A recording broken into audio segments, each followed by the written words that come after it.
Às vezes, a vida nos apresenta desafios que parecem intransponíveis. Minha prova chegou quando eu era apenas uma menina com sonhos tão vastos quanto o céu da minha cidade. Olá a todos, meu nome é Maria Guadalupe Ramírez e hoje estou com 75 anos. Nasci em uma pequena cidade de Oaxaca em 1950, época em que o México era bastante distinto do país que vocês conhecem atualmente. Se estiverem assistindo a este vídeo, por favor, curtam e se inscrevam no canal para ouvir mais relatos como o meu. Adoraria saber de onde vocês estão assistindo a isso, então deixem um comentário informando de onde estão me acompanhando hoje. Minha história começa quando eu tinha apenas 16 anos e um sonho ardente em minha alma. Tinha o desejo de ser professora. Na minha família, ninguém havia cursado além do ensino fundamental. Meu pai era agricultor e minha mãe era dona de casa. Tínhamos comida suficiente. Mas eu sonhava em ter livros, ensinar crianças e uma sala de aula repleta de risos e aprendizado. Em 1966, eu fui a única jovem da minha cidade a obter uma bolsa de estudos para estudar na Escola Normal de Mestres da cidade. Recordo-me do dia em que fui aceito. Corri descalça pela cidade inteira, exclamando de felicidade. Minha mãe ficou em lágrimas. Meu pai, um homem sério que raramente expressava emoções, me abraçou apertado e sussurrou: "Sinto orgulho de você, minha pequena." Porém, o destino tinha outros planos para mim.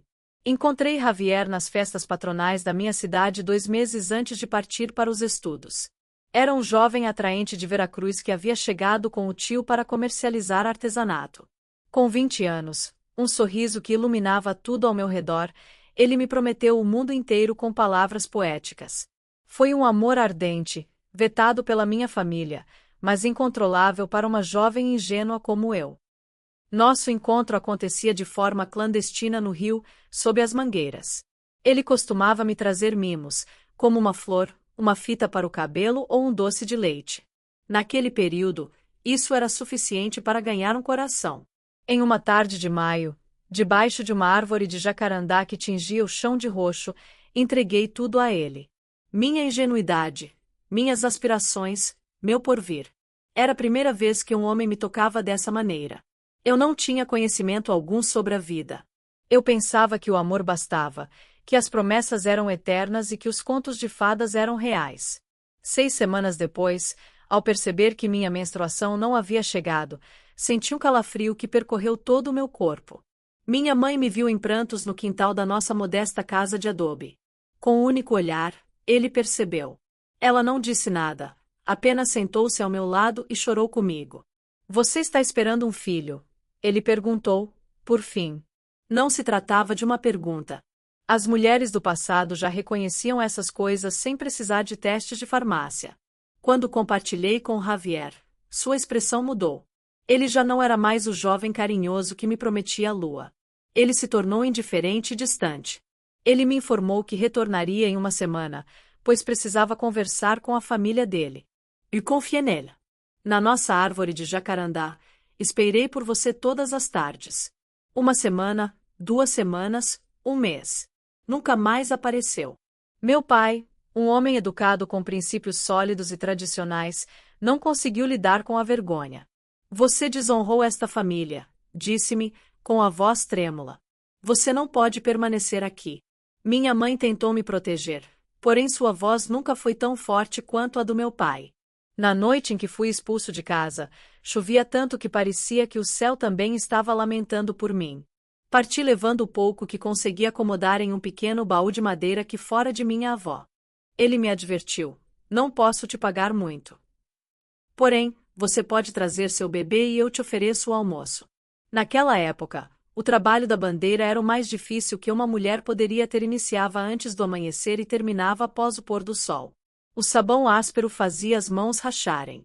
A dor nas costas era resultado de ficar curvado sobre a pedra do balcão, e a água fria do inverno te deixava gelado até os ossos. Porém, Dona Carmen manteve sua promessa. Permitindo que eu levasse Esperança comigo, eu a colocava em uma pequena rede pendurada na árvore de abacate no pátio onde lavávamos. Enquanto lavava, enxaguava e estendia as roupas, cantava canções de ninar para minha filha e contava histórias sobre a escola onde ela um dia estudaria. Foi assim que iniciei minha jornada como mãe solteira em um período em que ser mãe sem marido significava carregar uma marca invisível, porém pesada. Ao passar, eu ouvia os vizinhos murmurando. Quando me viam chegar, as senhoras afastavam suas filhas, como se eu fosse contagiosa. Porém, eu mantinha a cabeça erguida por causa da minha filha, pois ela não era culpada de nada. Toda noite, ao retornarmos ao pequeno quarto que eu alugava próximo ao mercado, eu abria meu baú de sonhos e pegava meu manual de professora. Enquanto Esperança dormia, eu estudava à luz de uma vela, memorizando técnicas de ensino e revisando lições de matemática e gramática. Era minha maneira de me apegar ao que um dia desejei ser, mesmo que parecesse inalcançável. Os primeiros anos foram os mais desafiadores. Houve dias em que só comemos feijão para conseguir dinheiro para comprar fraldas. Noites em que derramei lágrimas em silêncio para que minha filha não percebesse. Houve momentos em que olhei para o meu reflexo no espelho e mal consegui reconhecer a jovem feliz que eu costumava ser. Minhas mãos já não eram suaves, minha pele havia perdido a luminosidade da juventude e em meus olhos havia uma sombra de tristeza persistente. Ele me advertiu: não posso te pagar muito. Porém, você pode trazer seu bebê e eu te ofereço o almoço. Naquela época, o trabalho da bandeira era o mais difícil que uma mulher poderia ter. Iniciava antes do amanhecer e terminava após o pôr do sol. O sabão áspero fazia as mãos racharem. A dor nas costas era resultado de ficar curvado sobre a pedra do balcão, e a água fria do inverno te deixava gelado até os ossos. Porém, Dona Carmen manteve sua promessa. Permitindo que eu levasse Esperança comigo, eu a colocava em uma pequena rede pendurada na árvore de abacate no pátio onde lavávamos. Enquanto lavava, enxaguava e estendia as roupas, cantava canções de ninar para minha filha e contava histórias sobre a escola onde ela um dia estudaria. Foi assim que iniciei minha jornada como mãe solteira em um período em que ser mãe sem marido significava carregar uma marca invisível, porém pesada. Ao passar, eu ouvia os vizinhos murmurando. Quando me viam chegar, as senhoras afastavam suas filhas, como se eu fosse contagiosa. Porém, eu mantinha a cabeça erguida por causa da minha filha, pois ela não era culpada de nada.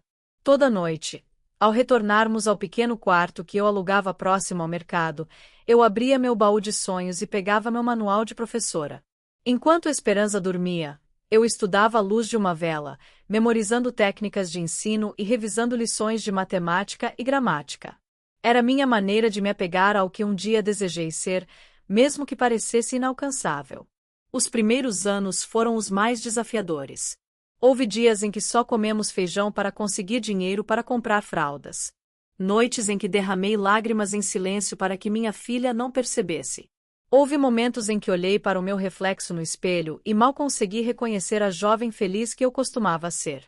Minhas mãos já não eram suaves, minha pele havia perdido a luminosidade da juventude e em meus olhos havia uma sombra de tristeza persistente. Mas também houve momentos de alegria, como o primeiro sorriso de Esperança, os seus primeiros passos corajosos no nosso pequeno quarto e a primeira vez que me chamou de mamã. Cada pequena vitória da minha filha funcionava como um remédio para as minhas feridas, uma lembrança de que, apesar de tudo, havia algo bonito na minha vida. Dona Carmen me apresentou a uma família abastada que buscava uma lavadeira de confiança quando Esperança fez 3 anos. Os Mondragon residiam em uma casa ampla no bairro mais nobre de Puebla. O senhor exercia a profissão de médico, enquanto a senhora lecionava piano. Eles possuíam uma biblioteca que ocupava uma sala inteira, contendo mais livros do que eu jamais vira. Em um dia em que me viu tirando o pó das lombadas douradas, a senhora Mondragon percebeu meu interesse por livros. Maria, você gosta de ler?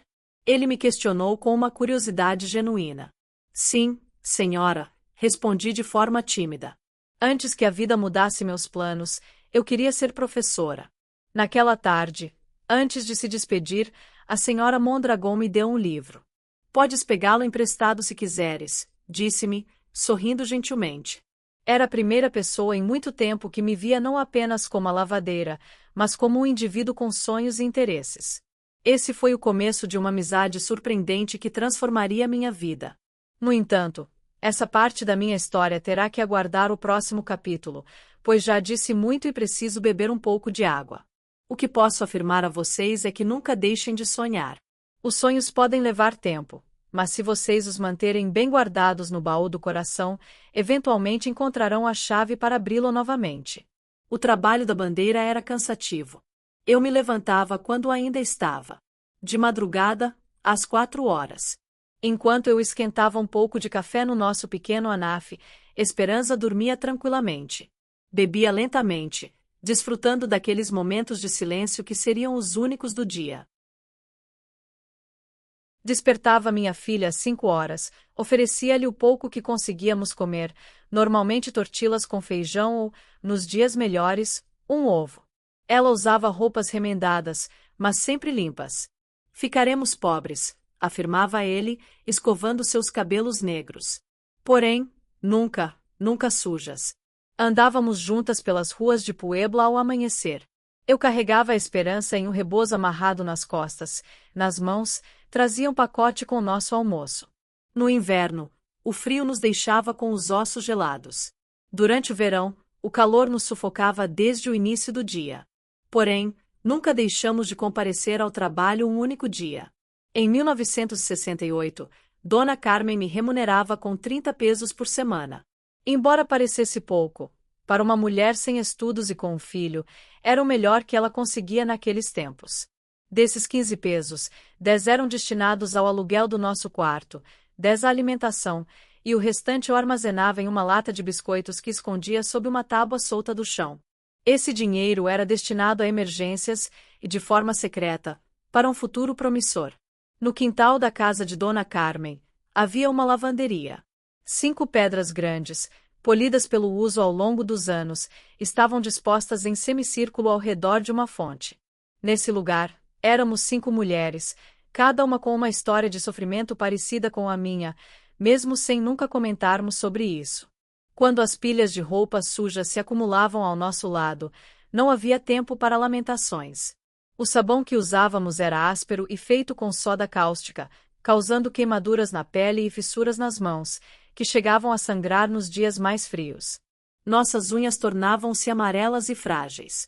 Aos 20 anos, nossas mãos pareciam de velhas. As manchas sumiam quando esfregávamos a roupa na pedra repetidamente. Em seguida, mergulhávamos em água limpa, torcíamos para escorrer e estendíamos em cordas longas que atravessavam o pátio como enormes teias de aranha. No verão, a roupa secava rapidamente sob o calor intenso do sol. Durante a temporada de chuvas, a espera podia se estender por dias, e Dona Carmen ficava irritada devido às reclamações dos clientes. Esperança crescia sob a sombra da árvore de abacate, brincando com pedrinhas, dormindo em sua rede ou apenas me observando com seus grandes olhos negros. Ocasionalmente, ela criava suas próprias músicas com letras que apenas ela compreendia. Em outras ocasiões, as mulheres lhe ofereciam pedaços de tecido para que ele confeccionasse bonecas improvisadas. Minha filha já me ajudava aos 4 anos. Quando estendíamos a roupa, suas pequenas mãos seguravam os prendedores de madeira. Sentia-se relevante, proveitoso. Ao mesmo tempo, eu sentia orgulho e tristeza. Orgulho por sua generosidade, tristeza por eu, nessa mesma idade, correr livremente pelos campos de Oaxaca. Sem preocupações. Em 1971, houve um dia especialmente difícil. Desde a noite anterior, Esperança apresentava uma febre alta. Não era possível deixá-la sozinha em casa. Então, eu a trouxe comigo, envolta em um cobertor, com febre alta. Enquanto trabalhava mais rápido do que nunca, deitei-a sob a árvore e lançava-lhe olhares constantes, meu coração dividido entre o dever e a preocupação. Rosa, uma das lazeristas mais antigas, chegou ao meio-dia. Sem dizer nada, pegou meus lençóis e começou a lavá-los. Vá com sua filha, sussurrou sem me encarar. Eu finalizo isso. Durante a tarde, coloquei panos úmidos na testa de Esperança e rezei à Virgem para que a febre dela diminuísse. Não tínhamos recursos para médicos, apenas podíamos confiar nos remédios caseiros que minha avó me ensinara. Chá de camomila, banhos de água morna com folhas de eucalipto e bastante fé. Naquela noite, quando a febre finalmente diminuiu, abri a lata em que guardávamos nossas economias. Narramos e recontamos o que conseguimos acumular em 4 anos de trabalho. 320 pesos, uma quantia significativa para nós, mas que poderia se esvanecer diante de uma única enfermidade grave. Então, decidi que precisávamos de mais proteção. Na manhã seguinte, já com a esperança renovada, reuni coragem e conversei com Dona Carmen. Solicitei que ele me indicasse outros lugares onde eu pudesse trabalhar lavando ou limpando durante meu tempo livre. No começo, ela parecia cética, receosa de me perder como funcionária, porém, ao explicar o que era a febre da esperança, sua expressão se transformou. Uma comadre minha me contou que precisa de alguém para passar os uniformes dos filhos dela. Oferece um bom salário, mas é bastante exigente. Foi assim que comecei a trabalhar também no período noturno. Após minha experiência com Dona Carmen, buscava a esperança e seguíamos para a casa da comadre Consuelo. Enquanto minha filha dormia em um canto, eu passava uniformes escolares a ferro até a meia-noite. O pequeno quarto onde ele trabalhava se tornava um forno, mesmo nas noites mais frias, devido ao calor do ferro de passar, aquecido diretamente sobre as brasas. Como Dona Carmen havia alertado, Dona Consuelo era extremamente exigente. As dobras dos uniformes deveriam ser impecáveis, e as camisas, engomadas até adquirirem rigidez semelhante à de um cartão. Não importava a hora, qualquer imperfeição exigia recomeçar. Retornávamos ao nosso quarto após a meia-noite. Eu carregava a esperança adormecida em um braço e, no outro, uma pequena bolsa com as moedas conquistadas. Naquele dia, andávamos por ruas sombrias, eu sempre em estado de alerta, receoso dos bêbados que emergiam das cantinas ou dos ladrões que aguardavam nas esquinas. Felizmente, nunca passamos por nada sério, talvez porque até os bandidos percebessem que não tínhamos nada de valor para roubar. Com 2 empregos, nossa renda aumentou um pouco. Consegui comprar um par de sapatos novos para a Esperança, em substituição aos antigos que já estavam pequenos para ela. Também consegui um pequeno caderno e lápis de cor. Pelas manhãs, antes de ir trabalhar, eu o ensinava a escrever seu nome e o meu, a contar até 20 e a identificar as vogais. Eram aulas improvisadas, fundamentadas no pouco que eu recordava da minha curta formação e no que eu lia no meu manual de professora, que eu ainda conservava como um tesouro no meu baú. Em 1972, ano em que Esperança fez 5 anos, surgiu uma nova dificuldade. Ela deveria iniciar o ensino fundamental, porém quem a acompanharia após as aulas? Não era possível deixá-la sozinha em nosso quarto, nem podia levá-la comigo para a casa da Dona Consuelo, onde eu trabalhava até tão tarde. Em desespero, procurei a senhora Mondragon. Desde a primeira vez em que me emprestou um livro, estabelecemos uma relação amigável. Ela sempre me perguntava o que eu tinha achado da leitura e me sugeria novos livros. Eu falava sobre esperança, e ela ouvia com verdadeiro interesse. Certa tarde, após concluir a lavagem, compartilhei minha situação com ele. Para minha surpresa, ele não apenas me escutou, como também me propôs uma solução que transformaria nossas vidas para sempre. Maria, com sua voz suave, porém firme, afirmou-me que tem notado minha dedicação e inteligência. Preciso de alguém para ajudar em casa, não apenas com a lavanderia, mas com outras responsabilidades também. Você poderia trabalhar aqui em tempo integral, enquanto a roupa ficaria após o horário escolar. Dispomos de um quarto de serviço que não está em uso. Se você quiser, eles podem morar aqui. Fiquei sem reação. Era mais do que eu jamais poderia imaginar. Um emprego estável, um lar seguro e a oportunidade de Esperança ter acesso a livros e educação. Aceitei com lágrimas de gratidão. Após 2 semanas, Esperança e eu nos transferimos para a residência dos Mondragon. Nosso quarto, apesar de pequeno, parecia um palácio em comparação com o quarto que alugávamos. Havia uma janela com vista para o jardim, uma cama de verdade com colchão, diferente do esteirão ao qual estávamos acostumadas, e até uma pequena estante onde a senhora Mondragon havia deixado alguns livros infantis para a Esperança. Minhas responsabilidades agora incluíam lavar, passar e limpar a casa, além de ajudar na cozinha de vez em quando. Havia mais responsabilidades, porém o ambiente era incomparavelmente mais agradável. Os Mondragon me tratavam com dignidade, sem gritar ou humilhar-me como outros patrões faziam com seus empregados. Nesse mesmo ano, Esperança iniciou a escola primária. Ele retornava para casa à tarde e realizava as tarefas na cozinha enquanto eu cozinhava o jantar. A senhora Mondragon, Ocasionalmente, a convidava para a biblioteca, onde lia contos para ela ou lhe ensinava as letras de músicas ao piano.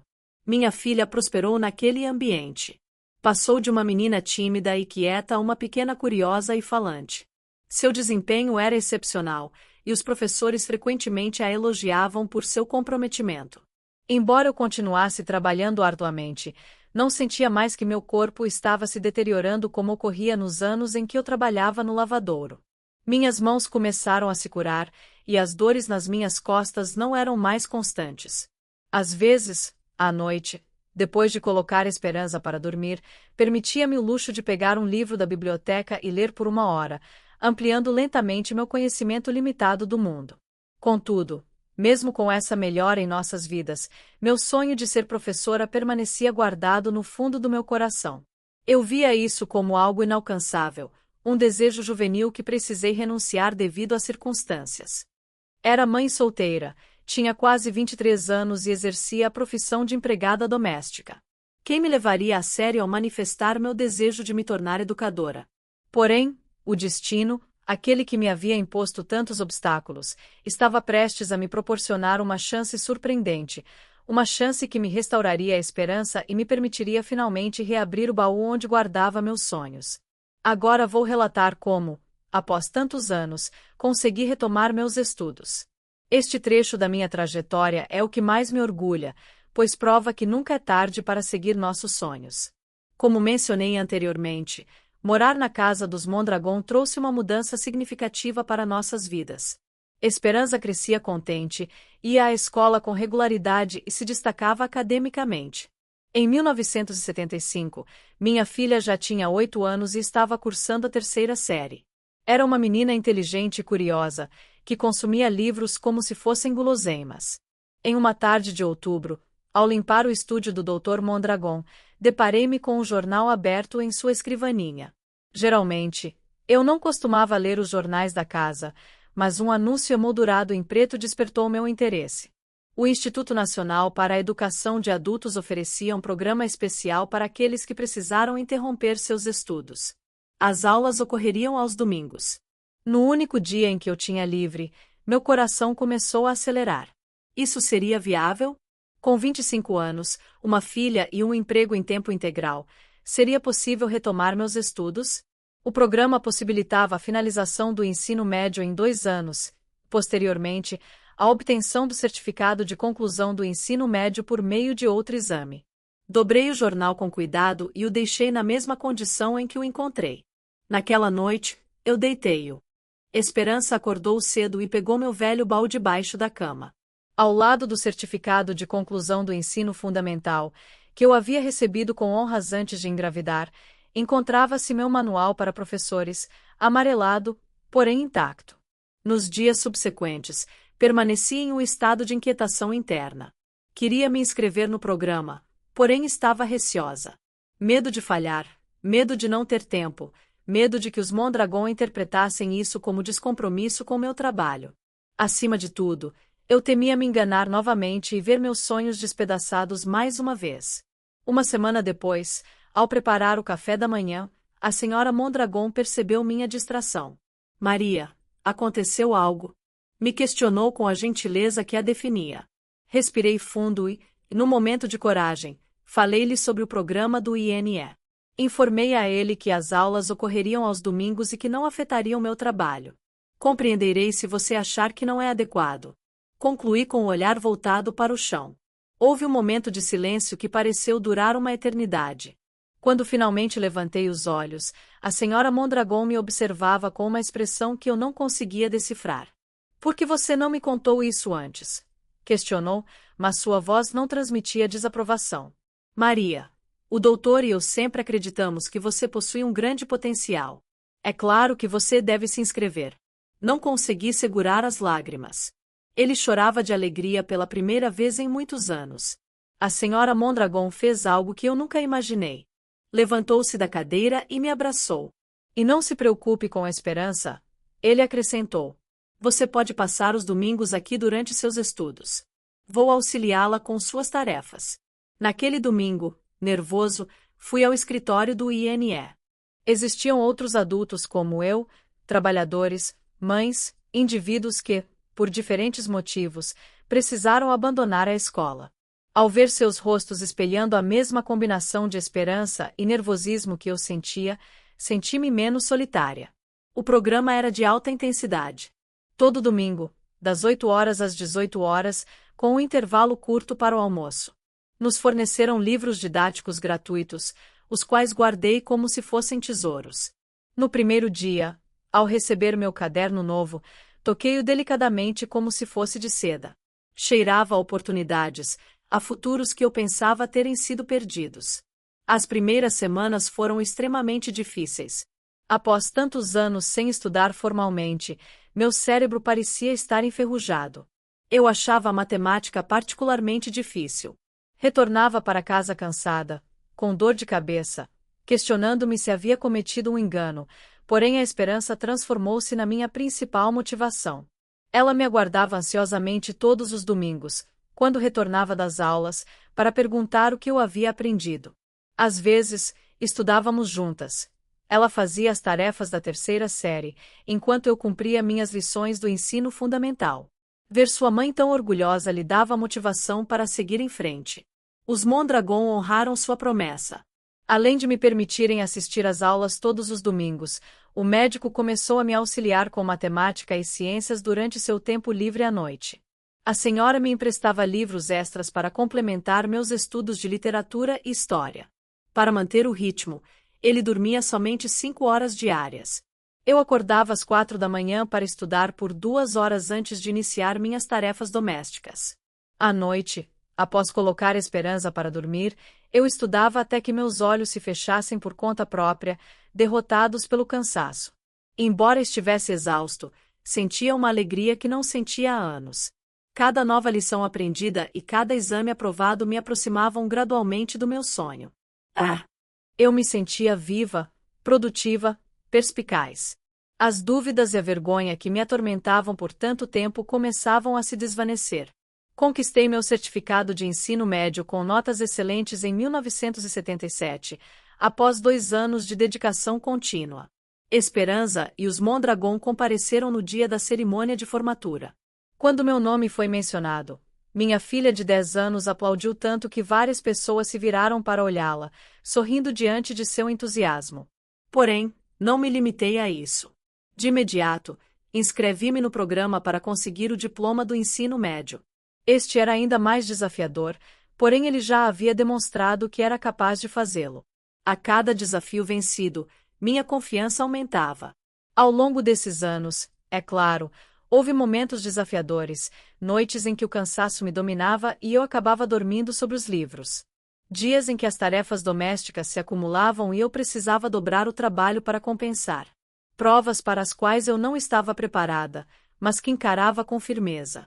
Em uma noite especialmente difícil, enquanto eu lutava para resolver um problema de álgebra sem sucesso, Esperança entrou silenciosamente no meu quarto. Na época, eu tinha 12 anos e começava a apresentar os primeiros indícios da adolescência. Mamãe, falou-me com uma seriedade inusitada para a sua idade. Quando eu crescer, quero ser igual a você. Olhei para ela com surpresa. Como ifessou. Porém, você será muito mais do que eu. Minha existência. Você vai ingressar na universidade. Você terá uma carreira. Ela balançou a cabeça em negativa. Não é disso que estou falando. Desejo ter a mesma coragem que você. Desejo nunca desistir, independentemente do que aconteça. Quando eu achava que não conseguia mais, suas palavras me deram a força necessária para seguir em frente. Minha filha me enxergava não apenas como uma lavadeira comum ou uma mulher que havia cometido erros, mas como um exemplo de perseverança. Eu não poderia falhar com ela.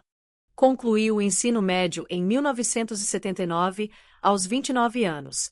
Nesta ocasião, a cerimônia foi mais formal. Ao receber meu diploma, vesti um terno emprestado da senhora Mondragon. Embora estivesse um pouco grande, me fazia sentir elegante. Esperança, agora uma jovem de 12 anos, e os Mondragon me observavam da primeira fila, com expressões de orgulho estampadas no rosto.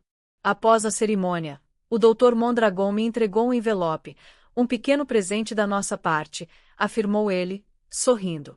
Havia um formulário de inscrição já preenchido com meus dados para a Escola Normal Superior de Professores, além de um cheque para pagar a taxa de matrícula. Fiquei sem fôlego, mas o trabalho, a esperança, a senhora Mondragon segurou minhas mãos com as dela. Consideramos tudo, Maria. Na escola normal, as aulas acontecem no período da tarde. Você pode continuar trabalhando conosco pela manhã com o horário reduzido e mantendo o mesmo salário. Como sempre fez, Esperança pode ficar aqui após a escola. Fiquei sem palavras para expressar minha gratidão. Estes dois anjos que a vida colocou em meu caminho estavam me dando a chance de concretizar um sonho que eu pensava ter perdido para sempre. Com mãos trêmulas, fiz meu pedido à escola normal.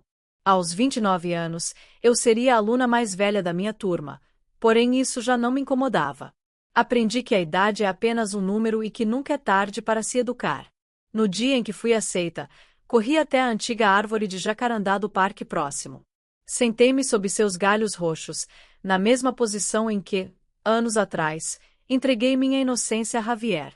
Contudo, desta vez, não havia lágrimas de confusão ou medo. Desta vez, as lágrimas eram de vitória, de redenção. Retirei da minha bolsa o antigo manual de professora, que permanecido guardado no meu baú de sonhos por 13 anos. Estavam amareladas as suas páginas. O lombo partido por inúmeras leituras clandestinas. Abri na primeira página, onde tinha escrito com letra de criança: um dia, serei docente. Juro por minha vida. E, finalmente, essa promessa estava a caminho de se concretizar. Finalmente, o baú dos sonhos se abriu completamente. Em janeiro de 1980, com 30 anos, ingressei pela primeira vez como aluno na sala de aula da Escola Normal Superior. Usava minha saia mais bonita e uma blusa branca que tinha cuidadosamente passado a ferro na noite anterior. Ela usava o cabelo preso em um coque austero e carregava uma pasta nova que a Esperança me proporcionara com suas economias. Meus colegas de classe eram jovens de 18 e 19 anos, acabando de concluir o ensino médio. Alguns me observavam com curiosidade, outros com respeito e alguns com desconfiança. O que essa senhora está fazendo aqui? Pareciam questionar. Não os condeno. Naquele período, não era habitual encontrar mulheres da minha idade começando uma carreira profissional. No primeiro dia de aula, quando o professor pediu para que nos apresentássemos, senti um nó na garganta. Deveria compartilhar minha história e explicar por que demorei tanto para chegar lá. Optei por ser sincera, mas concisa. Meu nome é Maria Guadalupe Ramírez, tenho 30 anos e sou mãe de uma menina de 13 anos. Desde os 16 anos, sonho em me tornar professora. A vida me conduziu por trajetórias diferentes, porém nunca deixei de lado meu sonho. Estou aqui porque creio que a educação é a única via genuína para a liberdade. Após um breve silêncio, o professor, um homem mais velho de aparência austera, mas com olhos amáveis, proferiu algo que jamais esquecerei. Bem-vinda, camarada Ramírez. Sua presença e experiência de vida trouxeram riqueza a este salão. A partir daquele dia, passei a me dedicar aos estudos com uma paixão que surpreendia até meus professores. Não era a mais rápida para aprender nem a mais eloquente ao falar, mas ninguém me superava em dedicação. Cada teoria pedagógica, cada técnica didática e cada conceito de psicologia infantil eram absorvidos por ele como terra seca que finalmente recebe água. Minha rotina era cansativa durante aqueles anos. Eu acordava às 5 da manhã para fazer o café da manhã de Esperança e da família Mondragon. Trabalhava em casa até 1 da tarde. Em seguida, eu corria para a escola regular para as aulas das 14 horas às 20 horas. Voltava para casa, revisava as tarefas de Esperança, estudava até meia-noite e dormia apenas 5 horas.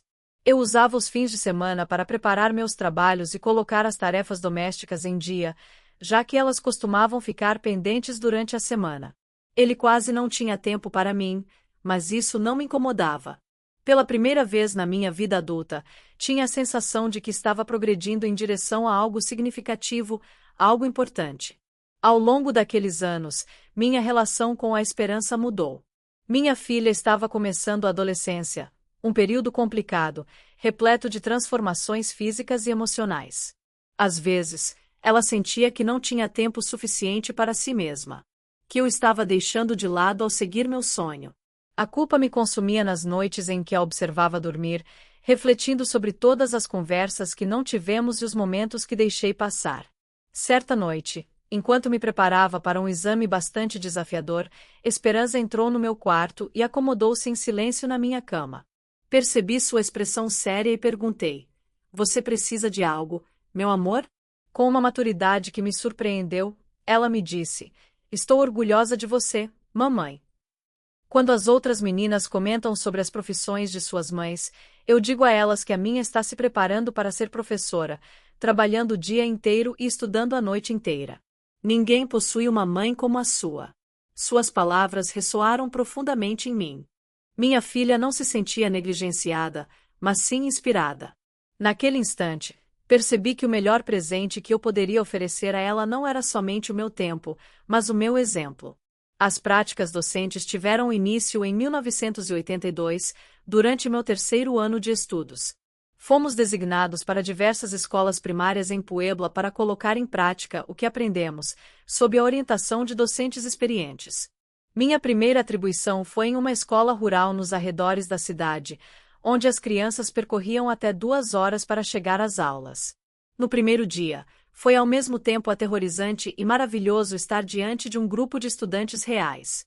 35 crianças do segundo ano estavam ali, vestindo uniformes desgastados e sapatos empoeirados, porém com olhos repletos de curiosidade e esperança.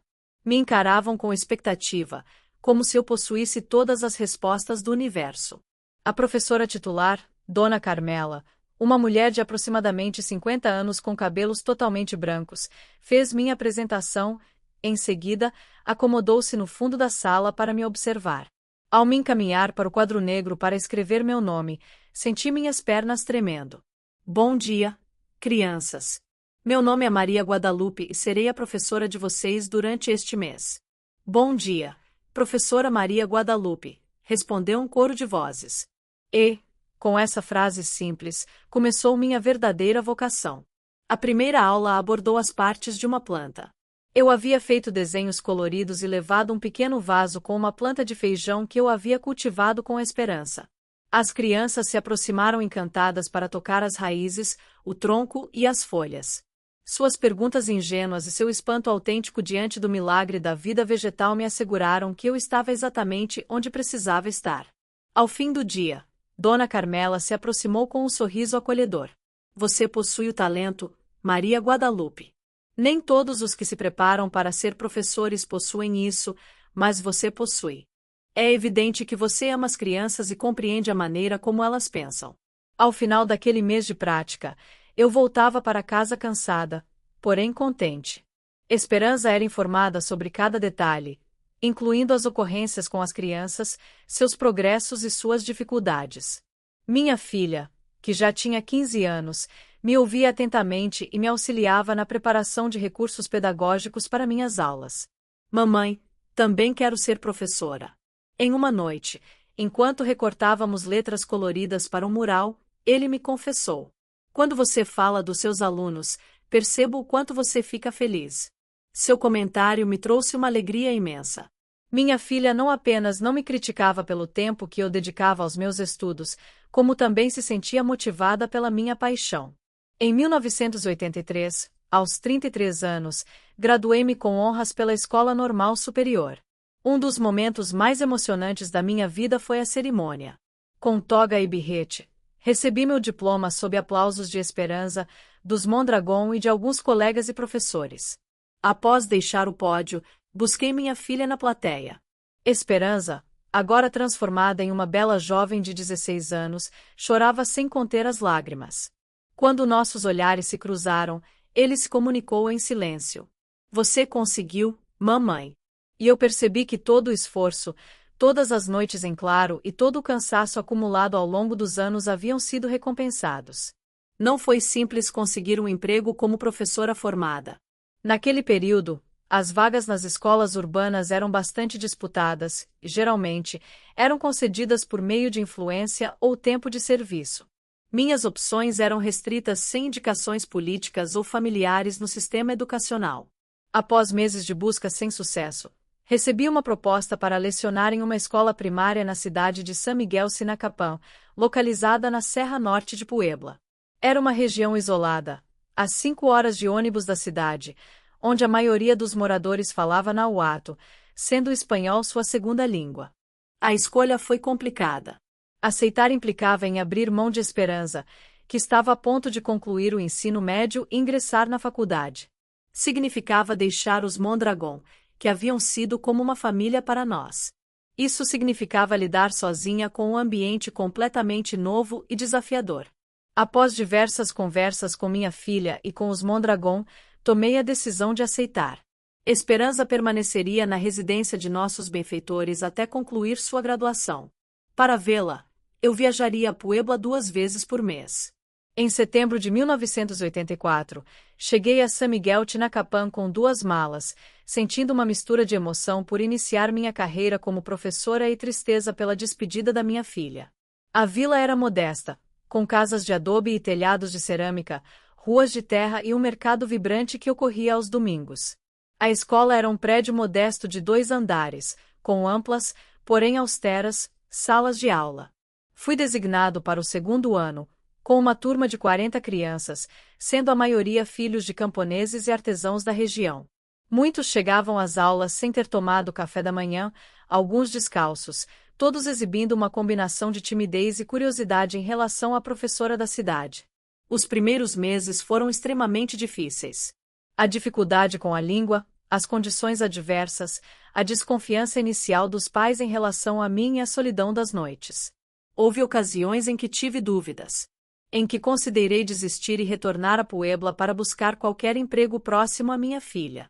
Porém, algo mudou quando passei a aprender palavras em nahuatl, quando me empenhei para compreender as tradições locais e quando permaneci após as aulas para auxiliar as crianças que enfrentavam mais dificuldades. Gradualmente, a comunidade começou a me aceitar. Mães me convidavam para suas casas, ofereciam refeições e pediam minha opinião sobre a educação de seus filhos. E as crianças? As crianças conquistaram meu coração por inteiro. Sua habilidade de se encantar, sua gratidão por cada pequena atenção e sua alegria, mesmo diante das dificuldades materiais, me ensinaram mais do que eu poderia ensinar a eles. Recordo-me particularmente de Chitli, uma menina de olhos brilhantes que ingressou na minha turma sem saber uma palavra de espanhol. Por semanas, ele se sentava em silêncio, me observando com uma combinação de medo e fascínio. Decidi estabelecer uma conexão com ela. Aprendi expressões simples em nahuatl para que ela se sentisse acolhida. Certa vez, ao ensinar as vogais, Chitli levantou a mão timidamente e, com voz quase inaudível, repetiu: A, I, U, U. Foi sua primeira experiência e sua primeira ligação concreta com a educação formal. A turma inteira aplaudiu de forma espontânea, e eu precisei segurar as lágrimas. Ao término do ano letivo, Chitli não apenas falava espanhol com fluência, mas também havia cultivado um amor pela leitura. Quando ele me presenteou com um pequeno buquê de flores silvestres no último dia de aula, percebi que havia descoberto meu verdadeiro propósito na vida. Permaneci em San Miguel, Sinacapán, durante 20 anos. Vi várias gerações de crianças se desenvolverem, aprenderem e se transformarem. Alguns permaneceram na vila, mantendo as tradições de seus antepassados. Outros se dirigiram à cidade em busca de oportunidades, munidos da educação que lhes havíamos oferecido. Cada um deles levou uma parte do meu coração. Ao longo desses anos, minha conexão com a esperança se transformou. O sacrifício da separação valeu a pena. Minha filha cursou medicina na Universidade Autônoma de Puebla, concretizando um sonho que eu jamais teria previsto para ela ao nascer. Em 2001, com 51 anos, recebi a notícia mais incrível. Esperanza, agora uma médica respeitada, conseguiu uma posição na Clínica Rural de Tinacapán, uma cidade próxima a San Miguel. Após 17 anos de separação, voltaríamos a viver juntas sob o mesmo teto. No dia em que a vi chegar à cidade, trazendo sua maleta médica e seu sorriso encantador, tive a sensação de que minha vida havia chegado a um ciclo completo. A menina que eu criei entre tanques de lavar roupa e livros didáticos emprestados agora cuidava de doentes e salvava vidas. Eu, A jovem que deixou seus sonhos de lado aos 16 anos, os recuperei e os transformei em realidade com abundância. Após 20 anos de trabalho, aposentei-me em 2004. A cerimônia que prepararam para mim foi singela, porém extremamente tocante. Ex-alunos de todas as turmas vieram me agradecer. Mães que eram meninas quando cheguei à cidade trouxeram seus filhos para me apresentar a eles. O diretor da escola desvelou uma placa com meu nome na biblioteca que edificamos com grande dedicação. Atualmente, com 75 anos, resido em uma pequena casa nos arredores de Puebla, cercada por livros e memórias. Esperança vive perto, com o esposo e meus 2 netos. Ocasionalmente, ministro palestras em escolas para compartilhar minha experiência com professores mais jovens. Em outras ocasiões, apenas me sento no meu jardim para refletir sobre a jornada que fiz. O antigo baú de madeira, no qual guardei meus sonhos por tantos anos, agora ocupa um lugar de destaque na minha sala. Não guarda mais anseios frustrados, mas sim fotografias, cartas de agradecimento, pequenos presentes dos meus alunos e, claro, o meu diploma de professora, que, embora desgastado pelo tempo, continua sendo inestimavelmente valioso. Sempre que a olho, recordo-me da jovem de 16 anos que sonhava em ensinar, da mãe solteira que lavava roupas com mãos calejadas, da estudante adulta que desafiava normas, da professora rural que aprendeu tanto quanto transmitiu. Todas elas fazem parte de mim. Todas elas contribuíram para a formação da pessoa que sou hoje. E se há algo que eu gostaria que vocês, meus queridos amigos que acompanharam minha trajetória, aprendessem com a minha experiência, seria isso. Jamais desistamos de ce sono. Mesmo quando a vida parecer nos levar por caminhos distintos, preserve-os como preciosidades, pois os sonhos florescem no seu próprio tempo. E o baú em que os guardamos pode sempre ser reaberto. Não faz diferença quantos anos tenham passado. Agradeço por me ouvirem e por me darem a oportunidade de compartilhar minha história com vocês. Seus comentários, gestos de afeto e interesse pela vida desta professora idosa têm sido um presente surpreendente no ocaso da minha existência. Não se esqueçam de curtir e se inscrever no canal para continuar ouvindo relatos como o meu. E, principalmente, lembrem-se de que cada um de vocês tem seu próprio baú de sonhos aguardando para ser aberto. Com todo o meu afeto, sua amiga Maria Guadalupe Ramírez, a menina que sonhou em ser professora, a mulher que nunca se rendeu. Sim,